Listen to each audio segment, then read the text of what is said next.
Yeah, look, it's been a really big year for Argenica in 2024. We obviously started our phase 2 clinical trial, so dosing acute ischemic stroke patients coming into emergency departments across 10 hospital sites across Australia. So there's a lot of work that kind of goes behind the scenes, I guess, that you investors don't see to actually set up a clinical trial, to run a clinical trial. So our focus as a company has very much been on executing really well on that trial. So in March 2024, we dosed our first patient in our phase 2 clinical trial of acute ischemic stroke patients coming into emergency departments across Australia. So that was a really exciting milestone, and we've been absolutely delighted with the progress of the trial since March, since our first patient dosed. So last reported, we only had 18 patients to go, the total of 92 patients. So definitely exceeded our expectations in terms of how quickly we've been able to recruit into this trial.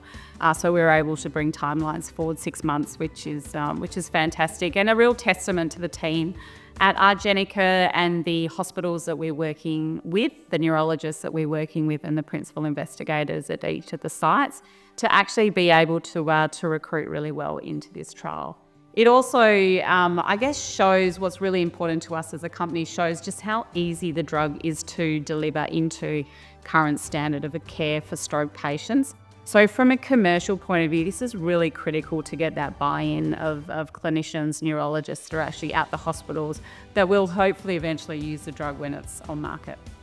The phase 2 study is blinded, so we're hoping for the best, that the results will be really positive. It is a safety study, so we have some confidence that the drug is looking safe just based on the outcomes of our data safety monitoring board. So there's quite a lot of work that goes into setting up a global phase 3 clinical trial. So we're in the process of looking at what are some of those long lead time activities that we need to do, and one of them is manufacturing. So looking at, what will we need to do to manufacture the drug for a phase 3 trial. One of the things that I guess I'm working really hard at is looking at potential partners for that global phase 3 clinical trial. So we are now under CDA with a number of pharmaceutical companies that we could potentially partner with. So that's a lot of work obviously going behind the scenes as well in terms of due diligence of those potential partners around our ARG-007 asset. We're obviously preparing to enter the US in terms of undertaking clinical trials there by submitting an investigational new drug application.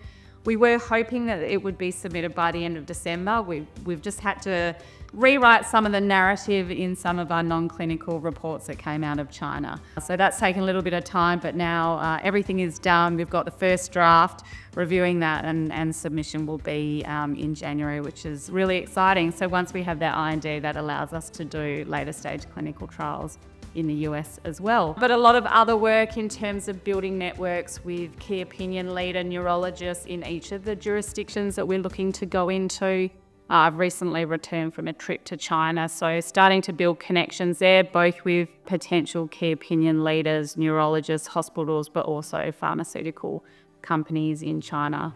China is a massive market for stroke. Stroke is now the leading cause of death in China, so it's a jurisdiction that we're really interested in, as well as obviously the US, Europe, Australia, Canada, Japan, all the other typical ones where we would look to set up trial sites. Yeah, so the first half of 2025 is going to be pretty busy, especially in terms of news flow. So we'll have some updates around, obviously, the phase 2 clinical trial. We have our data safety monitoring board meeting at the end of January. That will be the last data safety monitoring board meeting for the trial, given the dosing will be looking at 75% of patients dosed. There's no point obviously looking at 100% of patients dosed in the study because they're all dosed. So this will be the last DSMB. So we'll report to the market on the outcomes of that DSMB and give updated timelines in terms of when we expect the data to come out. Obviously, IND submission and IND approval will be a big one in Q1 next calendar year.